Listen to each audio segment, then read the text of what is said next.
In this guide, I will be showing you guys how to fix the issue WhatsApp does not send you SMS verification code. Let's get started. First thing you want to do is launch settings. Then navigate to the option general. Now scroll down and head over to the option VPN and device management. If you are connected to a VPN, turn it off because VPNs often interfere with verification text.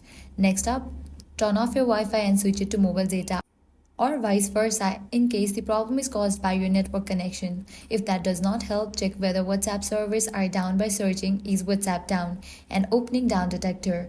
A large spike in outage reports means the servers are offline and you'll need to wait until they are back up. If the servers are fine, open your Messages app, tap Filters, and check the Transactions or All Transaction folders. Sometimes the verification codes get filtered into these categories instead of your main inbox.